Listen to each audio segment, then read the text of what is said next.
Hello दोस्तों, कैसे हैं आप लोग। आशा करते हैं कि आप लोग ठीक होंगे। तो मैं हूं नीरज कुमार पाठक और आप देख रहे हैं हमारा YouTube channel all subject study centre. जैसा कि थंबनेल और टाइटल देखकर आज आप जान चुके होंगे कि आज की इस वीडियो में क्या होने वाला है। आज की इस वीडियो में वास्तव में एक बहुत बड़ा धमाका होने वाला है। देखिए, इस वीडियो में एक ऐसा टॉपिक पढ़ाने वाले हैं जो कि पूरे केमिस्ट्री का, पूरे विज्ञान का कह सकते हैं कि एक बहुत इम्पॉर्टेंट और बहुत ही इंटरेस्टिंग टॉपिक है।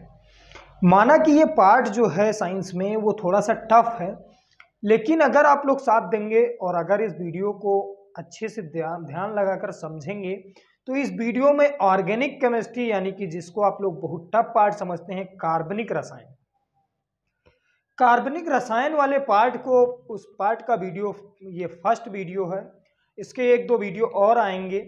आप सारे वीडियोज को अगर ध्यान से देखते रहेंगे तो आपको ये लगेगा कि कार्बनिक रसायन आपके लिए बिल्कुल ईजी हो जाएगा, क्योंकि इस वीडियो में कार्बनिक रसायन को हमने इतना बेसिक से उठाया है जब जितना कि आप पढ़ लेंगे तो आपको स्कूल कोचिंग नहीं जा रहे, इस समय नहीं खुल रहे, फिर भी कोई प्रॉब्लम नहीं होगी। तो बिना देर किए वीडियो को शुरू करते हैं। वीडियो शुरू करने से पहले अगर आप चैनल पर नए हैं तो चैनल को सब्सक्राइब करें और बेल आइकन को जरूर प्रेस करें, जिससे नए आने वाले सारे अपडेट्स आपको मिलते रहें। और अगर आप वीडियो को पसंद कर रहे हैं, वीडियो आपको अच्छा लगता है तो वीडियो को लाइक करना ना भूलें। चलिए स्टार्ट करते हैं वीडियो को। सबसे पहले हम लोग बात करते हैं कि कार्बनिक रसायन क्या है। देखिए, इस वीडियो में क्या क्या हमें पढ़ना है वो हम जान लेते हैं। कार्बनिक रसायन क्या है, इसका नाम कार्बनिक रसायन क्यों रखा गया, और उसके आधार पर इसमें हमें आगे क्या पढ़ना है। कार्बनिक यौगिक पढ़ना है, कार्बन होता क्या है, वो कैसे यौगिक बनाता है, उसके यौगिक किस प्रकार के बॉन्डिंग करते हैं। ये सब सारी चीज़ें, नॉर्मल सी बेसिक वाली चीज़ें हम लोग इस वीडियो में या अगले वीडियो में पढ़ते रहेंगे। यानी कि कार्बनिक रसायन का बेसिक पार्ट जो है वो 2 से 3 क्लासेस में आपका समाप्त हो जाएगा।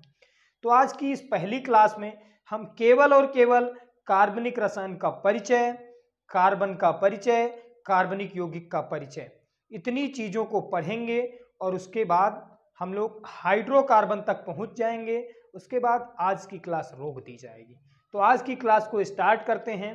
देखिए, सबसे पहले हम लोग बात करते हैं कि कार्बनिक रसायन होता क्या है। सबसे पहले कार्बनिक रसायन यानी कि ऑर्गेनिक केमिस्ट्री क्या होती है। तो देखिए दोस्तों, सबसे पहले क्या था, जो जीवधारियों से कोई पदार्थ मिलता था। देखिए, हमने यहां पे लिखा है अंग्रेजी में कार्बनिक यानी कि ऑर्गेनिक का अर्थ जीवधारियों से संबंधित होता है। अब इस पॉइंट को आपको नोट करना है, इसको इसीलिए हमने अंडरलाइन भी कर दिया है कि जीवधारियों से संबंधित होता है। ऑर्गेनिक का मतलब जीवधारी, तो अब ऑर्गेनिक का मतलब जो है जीवधारी से है, यानी कि ऑर्गेनिक केमिस्ट्री का सीधा सीधा कांटेक्ट किससे है, किसी भी जीवधारी से रिलेटेड है, लिविंग थिंग से। अतः यहां पे देखो लिखा, अतः जीवधारियों से प्राप्त पदार्थों को ऑर्गेनिक पदार्थ कहा जाता है। ये लाइन आप सबके समझ में आ गई होगी कि जो अंग्रेजी में ऑर्गेनिक वर्ड है वो उसका मतलब होता है जीवधारी। इसीलिए जीवधारियों से कोई भी पदार्थ प्राप्त होता है तो उसको हम लोग ऑर्गेनिक पदार्थ कहते हैं। तथा जीवधारियों से प्राप्त होने वाले पदार्थों का अध्ययन कराने वाले विज्ञान को कार्बनिक रसायन, ऑर्गेनिक केमिस्ट्री कहा जाता है। देखिए, चीजें बिल्कुल एग्जैक्टली लिखी हैं, कोई भी डाउट करने की जरूरत नहीं है। हमने सबसे पहले कहा अंग्रेजी में ऑर्गेनिक जीवधारियों से संबंधित होता है, अतः जीवधारियों से प्राप्त होने वाले पदार्थों को ऑर्गेनिक पदार्थ कहा जाता है, तथा जीवधारियों से प्राप्त होने वाले पदार्थों के अध्ययन कराने वाले विज्ञान को ऑर्गेनिक रसायन यानी कि जो आपका कार्बनिक रसायन या ऑर्गेनिक केमिस्ट्री कहा जाता है। अब देखिए, इसकी शुरुआत कैसे हुई, इसका नाम कैसे पड़ा। तो सबसे पहले एक वैज्ञानिक थे वर्जिलियस ने 1815 में उन्होंने कहा कि जितने भी जीवों से प्राप्त पदार्थ हैं उनको किसी भी लैब में, किसी भी प्रयोगशाला में बनाया नहीं जा सकता। उन्होंने कहा कि जीवों के अंदर एक विशेष शक्ति है, वो जिस पदार्थ को प्रदान करते हैं उस पदार्थ को हम किसी भी लैब में नहीं बना सकते हैं। देखिए, यहाँ पे मैंने लिखा है, सबसे पहले वैज्ञानिकों की मान्यता थी कि जीवों से प्राप्त होने वाले किसी भी पदार्थ को प्रयोगशाला में नहीं बनाया जा सकता। इस प्रकार वर्जिलियस ने 1815 में जीवधारियों में एक विशेष शक्ति होने की कल्पना की। अब वर्जिलियस ने क्या कहा कि जीवधारियों में एक विशेष शक्ति है, और इस बात को हम लोग मानते गए, क्योंकि देखिए हम लोग क्या हैं, फॉलोअर्स हैं एक दूसरे के। जब कोई हमसे कुछ कहता है तो जब तक हम उसका तथ्य, बिल्कुल प्रामाणिक तथ्य नहीं ढूंढ लेते, तब तक उसकी बात को फॉलो करते रहते हैं।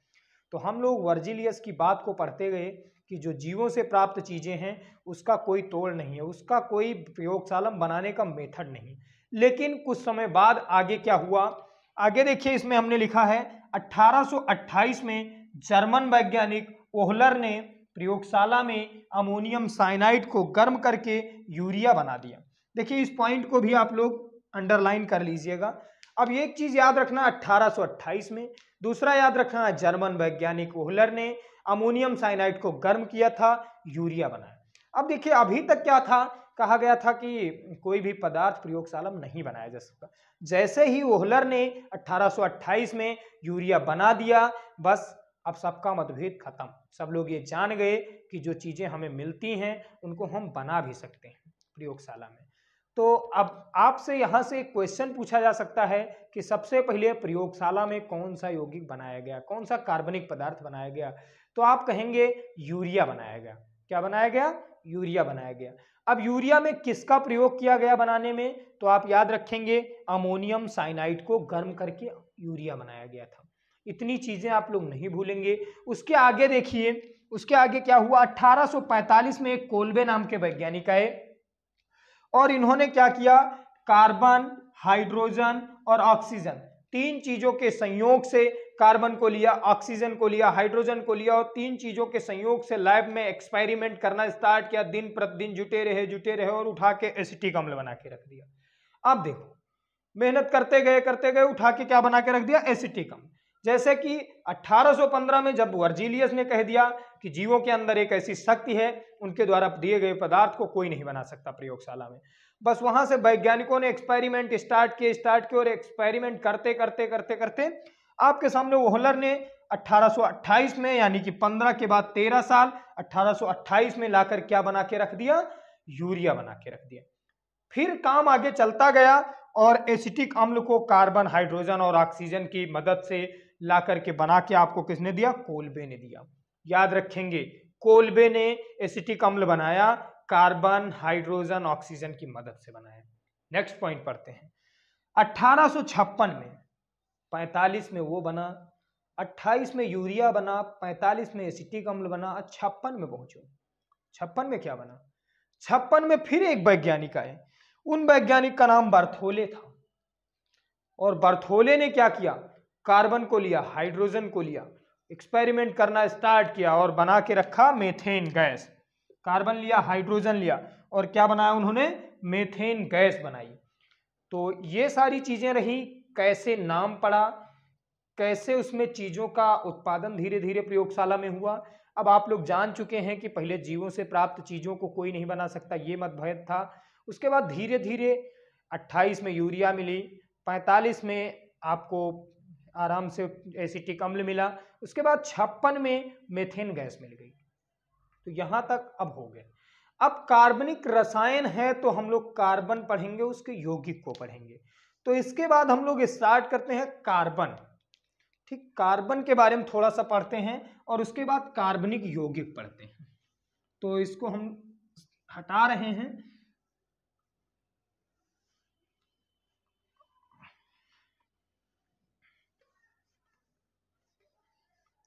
अब देखिए, हम लोग नेक्स्ट टॉपिक जो पढ़ेंगे वो पढ़ेंगे कार्बन।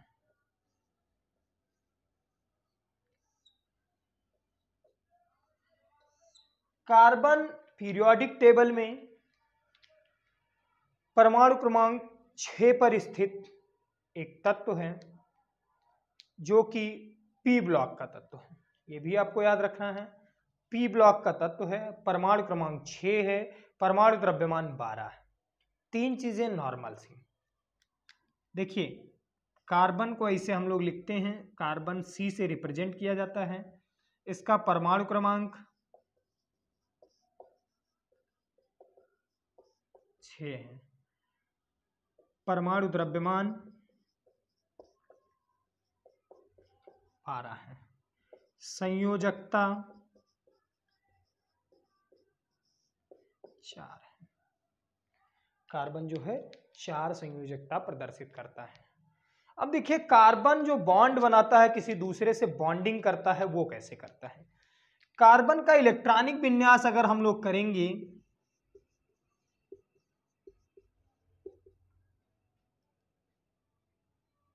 तो 2,4 ये KLMN से है। अगर आप ऐसे नहीं करना चाहते हैं तो 1s2 2s2 2p2 ये हो गया इलेक्ट्रॉनिक विन्यास कार्बन का। अब देखिए यहाँ पे ये प्रथम कोश है जो पूर्णतया भरा हुआ है, ये इसका बाहरी कोश है जिसमें ये s ऑर्बिटल है, s ऑर्बिटल में 1 और 2 एलिमेंट, ये हो गया p ऑर्बिटल, p ऑर्बिटल में क्या है 1 एलिमेंट और 2 एलिमेंट। अब इसकी संयोजकता, ये इसकी हो गई ग्राउंड स्टेट।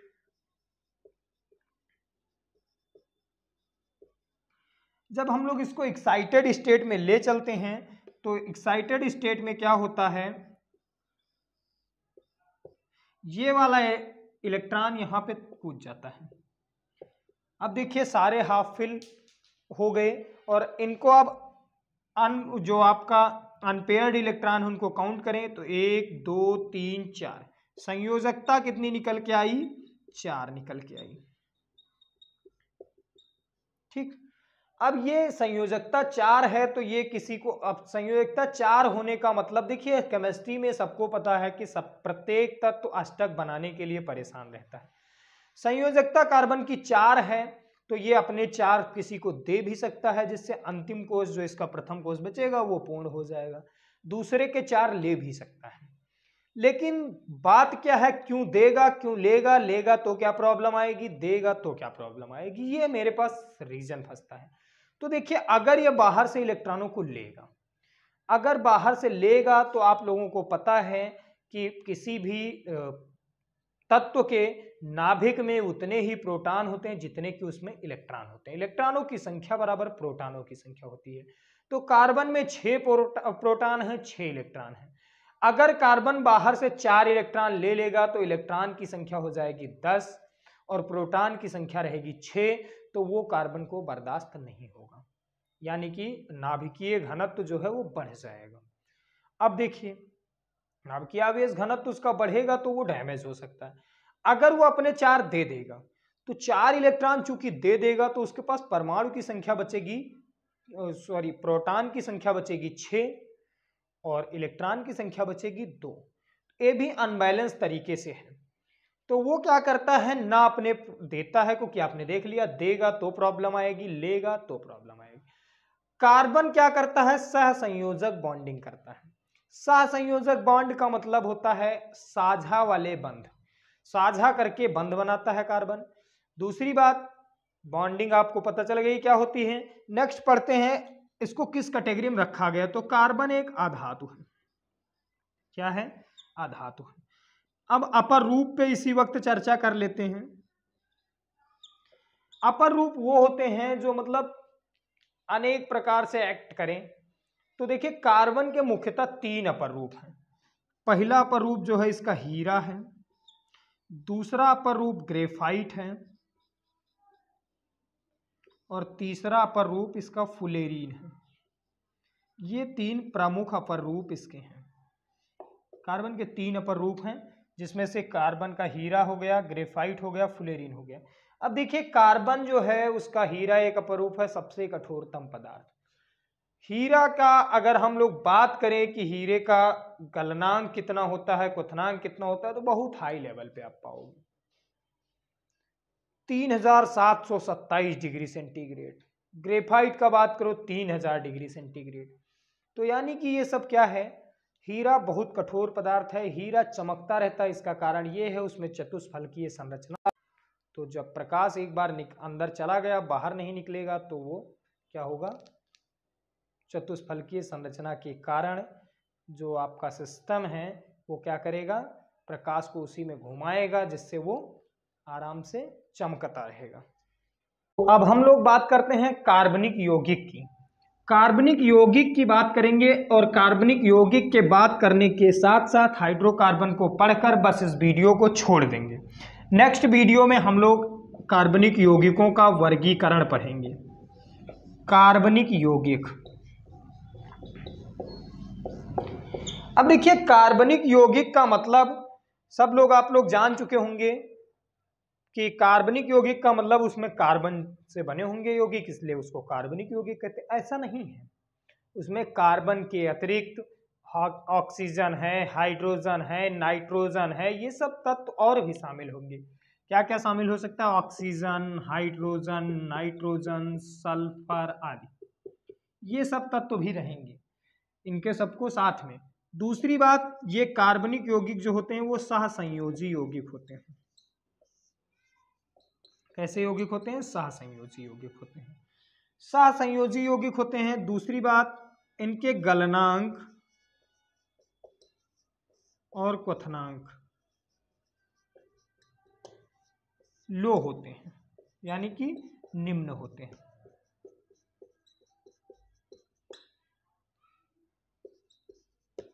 अधिकांश कार्बनिक यौगिक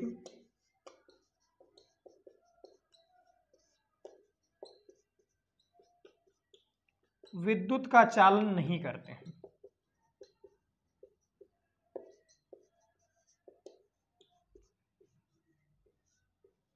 अब एक चीज ध्यान रखिएगा, हमने कहा अधिकांश कार्बनिक यौगिक विद्युत का चालन नहीं करते, हो सकता है कोई एक दो करते भी हों, डजंट मैटर।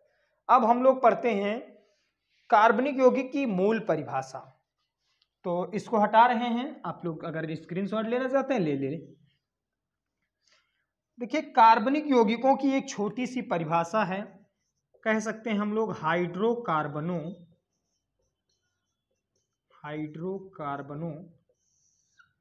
तथा उनके व्युत्पन्नों को कार्बनिक यौगिक कहा जाता है।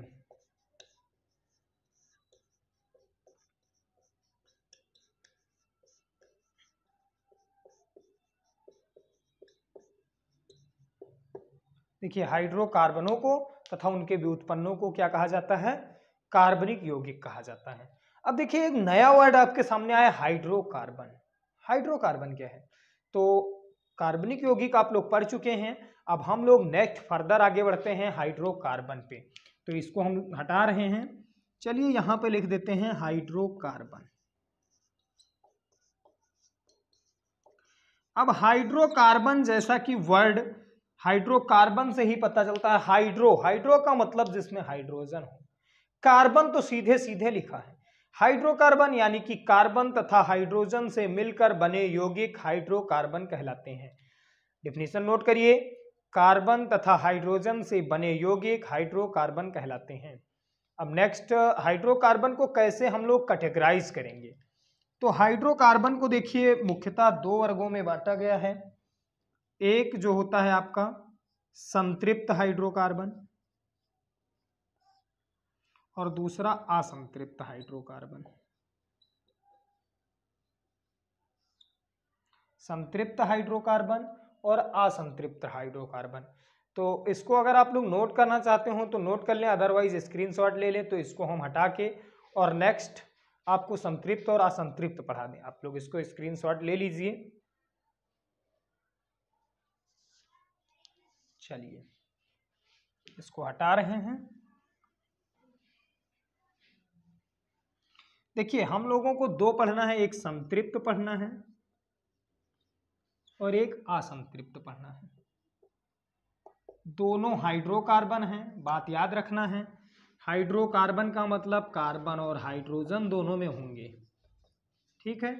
तो कार्बन और हाइड्रोजन से बनने वाले सभी यौगिक पढ़ेंगे, जिसमें एक प्रकार के यौगिक संतृप्त होंगे, दूसरे प्रकार के यौगिक असंतृप्त होंगे।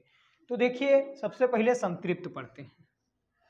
डिफिनीशन को ध्यान से सुनिएगा और लिख लीजिएगा। ऐसे यौगिक जिनमें प्रत्येक कार्बन की संयोजकता एकल बंध द्वारा संतुष्ट होती है, संतृप्त हाइड्रोकार्बन कहलाते हैं। तो आपको ऐसे यौगिक को ढूंढना है जिसमें प्रत्येक कार्बन, जितने भी कार्बन हो उनकी संयोजकता जो हो एकल बंध द्वारा संतुष्ट होती हो, उसको आप क्या कहेंगे? संतृप्त हाइड्रोकार्बन कहेंगे। संतृप्त का मतलब होता है संतुष्ट। संतुष्ट जब एकल, सबके पास एक एक बंध होगा तो सभी कार्बन संतुष्ट होंगे, कोई भी उसमें असंतुष्टि नहीं होगी। तो अब चलिए एग्जाम्पल की तरफ चलते हैं और एक मेन पॉइंट हम लोग जान लेते हैं कि इस प्रकार के यौगिक को हम लोग एल्केन कहते हैं। संतृप्त हाइड्रोकार्बन को हम लोग एल्केन कहते हैं।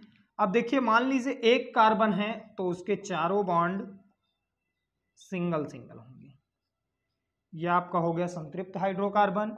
इसका नाम लिख लीजिए, मेथेन हो गया। दो कार्बन के लिए देखते हैं तो दो कार्बन सारे बॉन्ड सिंगल सिंगल होंगे, तभी संतृप्त हाइड्रोकार्बन बनेगा। इसका नाम एथेन होता है। नामकरण भी हम पढ़ाएंगे, हाइड्रोकार्बनों का नामकरण, उस पर एक वीडियो अच्छी सी बना के आपको देंगे। उसके लिए आप लोग अभी चिंता नहीं करेंगे और अभी बस सिर्फ आप देखते रहिए। 3 कार्बन के लिए पढ़ेंगे तो 1 2 3 कार्बन, H H H, इन दोनों को हाइड्रोजन दे दिया, इन दोनों को हाइड्रोजन दे दिया। अब इसका नाम देखिए प्रोपेन होगा। देखिए, संतृप्त हाइड्रोकार्बन जो होते हैं उनको एल्केन कहते हैं। इनका सामान्य सूत्र CnH2n+2 होता है। अब देखिए, सामान्य सूत्र फॉलो करवा के देख लेते हैं। n की जगह 1 लिखना है। इसको कैसे लिख सकते हैं हम? C1 को हम लिखते नहीं हैं। H2n यानी कि 2 1 जा 2 + 2 4, तो CH4। अब देख लीजिए, काउंट कर लीजिए, C 1 2 3 4 H, CH4 हो गया। दूसरे में आ जाओ, फार्मूला वही लगेगा आपका। C 1 कार्बन 2 कार्बन, देखो C2 हो गया। अब 2 दूनी 4 2 6 होना चाहिए, हाइड्रोजन 6 होगा। तीसरे में आ जाओ, 1 2 3 कार्बन के 3 मॉलिक्यूल यानी कि 3 दूनी 6 और 2 8 हाइड्रोजन, 1 2 3 4 5 6 7 8। तो आपको संतृप्त हाइड्रोकार्बन अब समझ में आ गया होगा। अब हम लोग नेक्स्ट फर्दर आगे बढ़ते हैं असंतृप्त हाइड्रोकार्बन पर, और असंतृप्त हाइड्रोकार्बन की डिफिनीशन जान लेते हैं। उसके बाद इसको 2 कैटेगरी में बांटा गया है। देखिए, असंतृप्त हाइड्रोकार्बन वो होते हैं जिसमें असंतुष्टि हो, संतुष्टि ना हो। असंतुष्टि तब होगा जब किसी परिवार में आप कुछ फल मिठाई कुछ बांटना स्टार्ट करेंगे, किसी को कम देंगे किसी को ज्यादा देंगे, तब असंतुष्टि होगी। तो नाम से ही पता चलता है कि असंतुष्ट यानी कि असंतृप्त हाइड्रोकार्बन वो होंगे जिनकी श्रृंखला में डबल या ट्रिपल बॉन्ड आया हो। तो अब डबल बॉन्ड आएगा, ट्रिपल बॉन्ड आएगा, कहीं सिंगल बॉन्ड आएगा तो वो असंतृप्त हो जाएंगे, जाहिर सी बात है ऑब्वियसली। तो इनको 2 भागों में बांटा गया है। एक वो असंतृप्त होते हैं जिसमें डबल बॉन्ड होता है, एक वो होते हैं जिसमें ट्रिपल बॉन्ड होता है। तो द्विबंध वाले को एल्कीन बोलते हैं और त्रिबंध वाले को एल्काइन बोलते हैं। इसमें द्विबंध होता है बीच में एक, इसमें त्रिबंध होता है।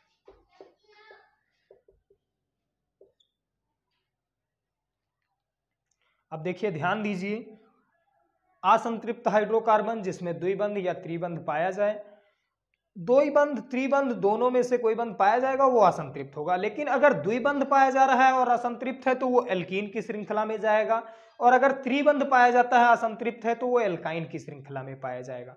अब देखिए, हम आप लोगों को कुछ एग्जाम्पल दिखाते हैं एल्कीन के और कुछ एग्जाम्पल दिखाते हैं एल्काइन के। देखिए, लेकिन एक चीज ध्यान रखिएगा, जिस प्रकार से एक कार्बन के द्वारा हमने संतृप्त हाइड्रोकार्बन में मेथेन बना दिया है, उसी प्रकार से असंतृप्त हाइड्रोकार्बन में अगर आप बनाना चाहें तो एक कार्बन वाला कोई भी यौगिक नहीं बनेगा, क्योंकि इसमें क्या है, द्विबंध बनाना है तो कम से कम, या त्रिबंध बनाना है तो कार्बन कार्बन के बीच द्विबंध त्रिबंध बनाने के लिए 2 कार्बन जरूरी होता है। तो सबसे छोटा यौगिक जो इसका होगा वो एथीन होगा, 2 कार्बन वाला। अब देखिए, 2 कार्बन के बीच में जब एक डबल बॉन्ड बना दिया, कार्बन की बैलेंसी 4 होती है, इसको 4 बैलेंस चाहिए। 2 बॉन्ड बन गए तो 2 इसको यहाँ पे, एक यहाँ पे हाइड्रोजन जोड़ दिया, एक यहाँ पे हाइड्रोजन जोड़ दिया, इसको एक हाइड्रोजन यहाँ पे जोड़ दिया, एक हाइड्रोजन यहाँ पे जोड़ दिया। अब देखिए क्या बन गया, ये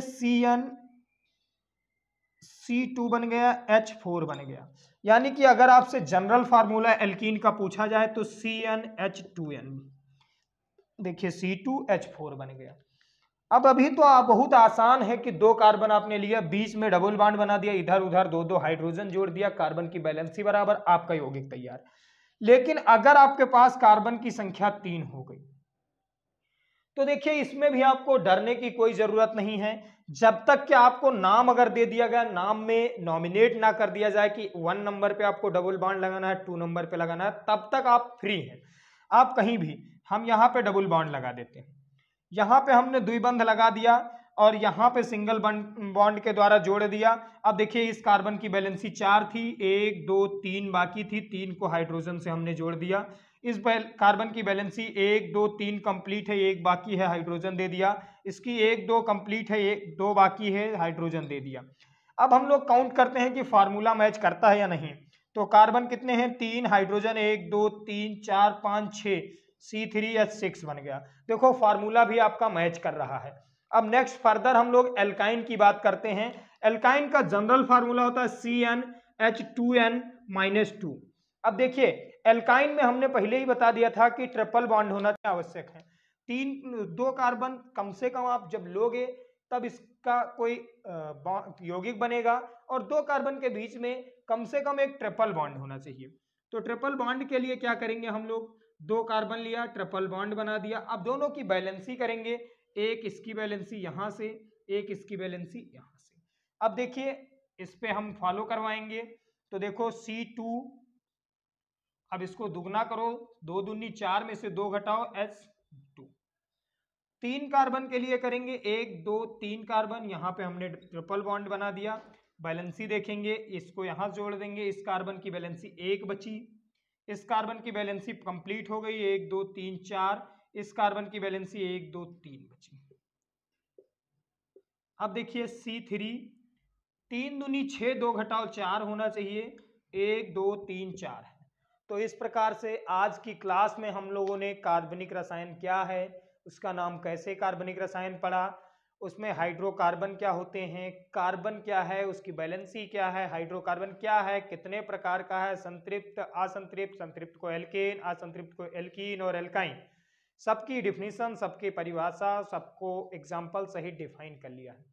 आगे की वीडियो में हम लोग पढ़ेंगे कार्बनिक यौगिकों का वर्गीकरण, और उसके बाद जो आएगा उसमें हाइड्रोकार्बन का नामकरण पढ़ेंगे।